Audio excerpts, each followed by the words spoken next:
Di tengah lembah yang dikelilingi oleh 3 gunung besar, Gunung Lawu, Gunung Wilis, dan Pegunungan Kendeng, terbentang sebuah wilayah subur yang dahulu belum bernama. Air sungai mengalir deras membelah hutan jati dan bambu, menciptakan suara gemuruh yang dipercaya membawa pesan leluhur. Wilayah ini kelak dikenal dengan nama Madiun, namun sejarah asal-usul namanya tersimpan dalam kabut cerita tua yang dilupakan zaman. Ki Panembahan Ronggo Jumeno adalah seorang resi yang tinggal di tepian sungai Bengawan Madiun.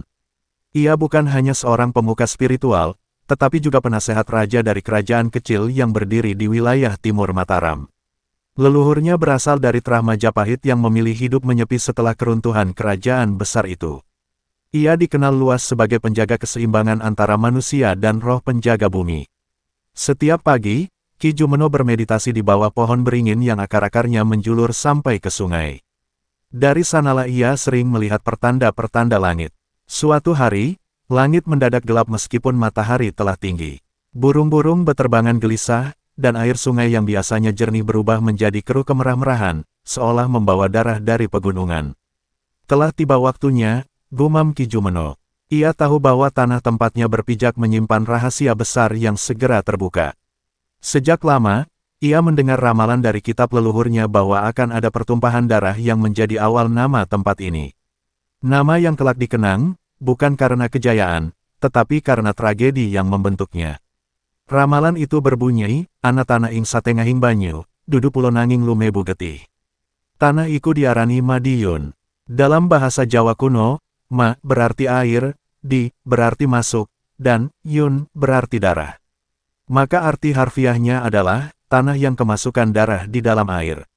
Sebuah makna gelap yang perlahan mulai menunjukkan tanda-tandanya. Suatu malam, Ki Jumeno bermimpi bertemu dengan seorang wanita tua berpakaian putih yang muncul dari sungai. Ia memperkenalkan diri sebagai Nyai Plencing, penunggu aliran sungai Madiun. Suaranya berat dan matanya memancarkan cahaya kehijauan. Ia datang membawa peringatan tentang sebuah perang yang akan mengubah sejarah tanah itu selamanya. Dalam mimpinya, Nyai Plencing berkata, kelak manusia akan berebut tanah ini, bukan karena suburnya, tapi karena bisikan dari langit. Banyak darah akan tumpah ke sungai ini, dan dari darah itu akan tumbuh nama. Ki Jumeno terbangun dengan peluh dingin. Ia tahu, mimpi itu bukan sekadar bunga tidur, melainkan pesan dari dunia gaib.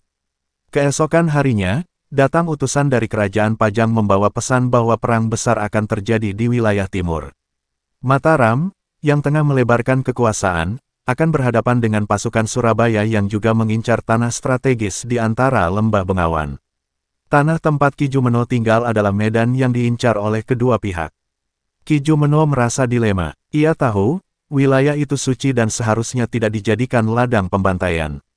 Namun takdir berkata lain. Ia memilih untuk bertapa di Bukit Cermo, tempat yang konon menjadi titik pertemuan kekuatan gaib dari 4 penjuru mata angin. Di sana, ia berdoa agar pertumpahan darah bisa dicegah, namun doa-doanya hanya disambut angin dingin dan suara petir yang jauh di kaki langit. Tanda-tanda bencana semakin jelas. Tanah menjadi gersang walau hujan turun. Binatang hutan keluar dari sarangnya dan berjalan ke desa-desa. Ki Jumeno akhirnya sadar, tidak ada lagi yang bisa menghentikan takdir. Maka ia menyiapkan diri untuk menyaksikan peristiwa yang akan mengukir nama Madiun dalam sejarah kelam tanah Jawa. Di antara gelisahnya malam, Ki Jumeno menyalakan dupa dari akar pohon beringin tua yang sudah ratusan tahun berakar di tepi sungai. Asapnya menjulang melingkar-lingkar, membawa aroma getir ke udara yang lembab. Lelaki tua itu menggumamkan doa-doa dalam bahasa Kawi, berharap bisa menghalau bala yang sudah tercium oleh batin. Namun bayangan darah yang membasahi sungai terus muncul dalam penglihatannya. Kabar tentang pergerakan pasukan Mataram dan Surabaya mulai menggema dari mulut ke mulut. Penduduk desa yang tinggal di sekitar hutan mulai mengungsi ke arah barat, menuju lereng Gunung Wilis. Mereka percaya bahwa tempat tinggi akan aman dari konflik. Sementara itu, Ki Jumeno memilih tetap tinggal, sebab menurutnya, tempat di mana roh leluhur menunggu tak boleh ditinggalkan. Beberapa hari kemudian, pasukan pertama yang datang adalah dari pihak Mataram. Mereka mendirikan kemah di sebelah timur sungai, memanfaatkan bentang alam yang datar untuk menyiapkan barisan serang. Ki Jumeno menerima kedatangan mereka dengan tangan terbuka, meski hatinya digelayuti firasat buruk. Ia menyuguhkan air kelapa muda dan singkong bakar, sembari mengingatkan sang senopati untuk menjaga batas alam. Namun belum genap seminggu, pasukan Surabaya datang dari arah selatan. Mereka menyeberangi sungai kecil dan mendirikan kemah tepat di seberang pasukan Mataram. Ketegangan pun langsung terasa. Sungai yang dahulu hening berubah menjadi garis batas yang rapuh, seolah hanya menunggu percikan kecil untuk membakar segalanya. Ki Jumeno berdiri di tengah kedua kemah, berusaha menjadi penengah, namun tak ada yang mau mendengar suara damai. Malam itu, langit tak berbintang. Angin bertiup dari arah utara, membawa suara-suara aneh dari hutan jati. Ki Jumeno kembali bermimpi. Kali ini, ia melihat sungai yang berubah menjadi merah pekat, dan dari tengah sungai itu muncul sosok seorang prajurit tanpa kepala, memegang tombak yang patah. Tanah ini akan menjadi saksi pengkhianatan, bisik suara dari dalam mimpi itu. Dan benar saja, keesokan harinya, pertumpahan darah pun dimulai. Fajar menyingsing dengan langit kemerahan, seolah bumi dan langit turut bersedih atas apa yang akan terjadi. Di antara kabut yang menyelimuti dataran, terdengar genderang perang ditabuh dari dua arah. Ki Panembahan Ronggo Jumeno berdiri di atas batu besar di tepi sungai, menyaksikan dua kekuatan besar itu saling bersiap. Ia memejamkan mata, lalu menggenggam tanah basah di tangannya. Inilah awal dari kutukan, ucapnya lirih.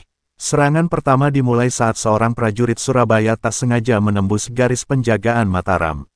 Tak ada kata maaf, hanya teriakan dan denting keris yang bersilangan. Perang pun pecah. Tubuh-tubuh berserakan di antara rerumputan, darah mengalir ke sungai yang menghitam oleh lumpur dan kematian. Jeritan terdengar dari kejauhan, menggema hingga lereng-lereng hutan bambu. Ki Jumeno berusaha menghentikan pertempuran dengan berdiri di tengah sungai. Ia mengangkat tongkat kayu jatinya, berseru kepada kedua belah pihak agar menghentikan pertumpahan darah. Tapi tak ada yang mendengar. Panah melesat, nyaris mengenai bahunya. Batu dan darah mulai menyatu, menjadikan sungai itu seperti parit raksasa yang menampung kebiadaban manusia. Dalam satu malam, lebih dari 100 prajurit tewas. Sungai yang dulunya menjadi sumber penghidupan bagi para petani, berubah menjadi kuburan mengalir. Airnya merah, tercampur dengan daging dan besi. Burung-burung enggan terbang melintasinya, dan hening menggantung di langit seperti jaring tak kasat mata. Ki Jumeno jatuh terduduk di tepi sungai, tubuhnya menggigil bukan karena dingin, tapi karena luka batin yang dalam. Di tengah keheningan itu, muncul suara dari dalam air, tanah ini telah menyaksikan darah yang mengalir. Maka sebutlah namaku, Madiun. Ki Jumeno menoleh ke arah sumber suara, dan melihat buih-buih air membentuk aksara Jawa di permukaan sungai. Aksara itu membentuk kata, Madiun. Sejak saat itu, ia mencatat dalam kitab leluhurnya bahwa tanah ini bukan lagi sekadar tanah, melainkan tempat di mana darah dan air menyatu menjadi nama yang abadi. Hari berganti, namun bau anyir darah masih tercium di sepanjang tepian sungai. Mayat-mayat yang belum sempat dikuburkan mulai membusuk, dan langit seperti murka, hujan turun tanpa jeda selama 3 hari 3 malam. Sungai meluap, membawa sisa-sisa pertempuran ke pemukiman. Rumah-rumah hanyut, dan pohon-pohon tumbang ke arah barat. Penduduk menyebut kejadian itu sebagai Banyu Getih, air berdarah. Dalam sunyi setelah badai, Ki Jumeno melakukan ritual besar pembersihan tanah. Ia menanam 7 jenis bunga pusaka di tepi sungai, mawar, kenanga, melati, kantil, cempaka, sepatu, dan kamboja. Setiap bunga ia tanam sambil melafalkan mantra leluhur agar tanah kembali suci. Di akhir ritual, ia menuliskan kata, Madiun, di atas tanah liat basah, lalu membakarnya menjadi lempeng batu penanda. Waktu berjalan, perang antara Mataram dan Surabaya berakhir setelah banyak korban jatuh di kedua sisi. Tanah yang menjadi medan perang tidak lagi dihuni selama bertahun-tahun. Hanya Ki Jumeno yang tetap tinggal, menjadi satu-satunya saksi hidup akan tragedi yang telah terjadi. Para pedagang dan petani mulai menyebut daerah itu sebagai Tanah Ki Jumeno di Madiun. Nama itu tersebar dari mulut ke mulut. Para penjelajah dari daerah lain yang singgah ke sana mulai mencatat dalam catatan perjalanan mereka tentang daerah yang sungainya menyimpan darah. Bahkan dalam salah satu prasasti kuno di kaki Gunung Pandan disebutkan istilah Madiun sebagai daerah keramat yang dijaga oleh Pertapa Agung. Prasasti itu kini tersimpan di museum lokal sebagai bukti tertulis pertama asal-usul nama kota ini. Seiring waktu, Madiun disederhanakan menjadi Madiun oleh para pendatang dan penjajah Belanda. Namun kisah asli tentang darah dan sungai mulai memudar, tergantikan oleh narasi administratif.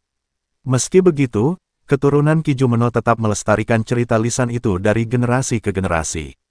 Dan hingga kini, setiap kali air Sungai Madiun mengalir deras saat banjir, orang tua di desa-desa sekitar berkata, itu darah lama yang masih mengalir.